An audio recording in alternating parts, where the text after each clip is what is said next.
तंहिं करे हिन खे छॾे ॾिना ऐं ॿिए ॾींहुं वरी अहिड़ी तरह पाण वञी बुलंद आवाज़ सां कलमो पढ़ियाऊं ऐं माण्हू उहो कलमो ॿुधणु बर्दाश्त न करे सघिया ऐं मथां टुटी पिया।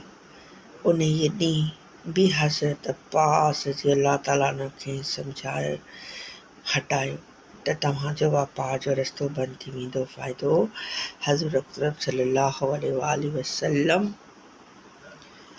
जंहिंजी उन इशारे जे बावजूदि त पंहिंजे इस्लाम खे लिका संदसि उहो फ़ाइल हक़ जे इज़हार जो शौक़ ऐं जज़्बो हो। जीअं ते ही दीन हक़ आहे ऐं ॿिए कंहिं जे पीउ जो छा वञे जंहिंखां डिॼी लिकायो वञे। हज़ूर सल्लल्लाहु अलैहि वसल्लम जंहिंजी रोकण शफ़क़त जे करे हो न मुमकिन आहे तकलीफ़ुनि खे बर्दाश्त न करे सघे, वरना त हज़रत पाक सल्लल्लाहु अलैहि वसल्लम जिन हुकुम जे ख़िलाफ़ सहाबा रज़ी अलाह ताला खे उहा मजाल ई न हुई। उन क़स्म जो कुझु मिसाल अॻिते अची रहिया आहिनि।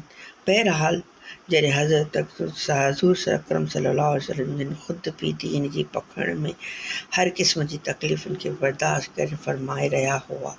तंहिं करे हज़रत अबू ज़र रज़ी अलाह ताला न सहूलियत ते अमल करण जे बजाए हज़रत पाक सल्लल्लाहु अलैहि वसल्लम जी पैरवी करण जी तरजीह ॾिनी। उहा ई त आहे ॻाल्हि हुई जंहिंजे करे हिकु क़िस्म जी तरक़ी दीन दिनवी सहाबी कराम सल्लल्लाहु अलैहि वसल्लम अनहाजमैन जा क़दम चुमी रही हुई ऐं हर मैदान नेजे कब्ज़े में हो। जेको शख़्स बि हिकु दफ़ो शहादत जो कलमो पढ़े इस्लाम जे झंडे हेठि ईंदो ऐं पोइ वॾी खां वॾी ताक़त बि खंयसि रोके न सघंदी हुई ऐं न ई कोई वॾे खां वॾो ज़ुल्म खंयसि दीन जी इताअत खां हटाए सघंदो हो। वीडियो सुठी लॻी हुजे त महिरबानी करे लाइक सब्सक्राइब ऐं शेयर करे छॾियो। जिते बि रहो सदा ख़ुशि आबाद रहो। असांजो दुआऊं तव्हां सां गॾु आहिनि। सिंध वारा सिंध में रहण वारा माण्हुनि खे भली कार अलाह खां दुआ आहे अगरि पढ़ण में का ग़लती थी हुजे त माफ़ु फरमाए ऐं मूंखे ऐं मुंहिंजे घर वारनि खे माफ़ु फरमाए ऐं मुंहिंजे ॿुधंदड़नि खे माफ़ु फरमाए असांजी दिलियूं मुरादूं पूरियूं करे। चवंदा आहिनि जेको शख़्स घर में फ़ज़ाइल आमाल जी थोरी बि तबलीग करे ऐं घर वारनि खे ॿुधाए ऐं पढ़े त अलाह पाक उन जे घर में मुसीबतूं दूरि फ़रमाईंदो आहे।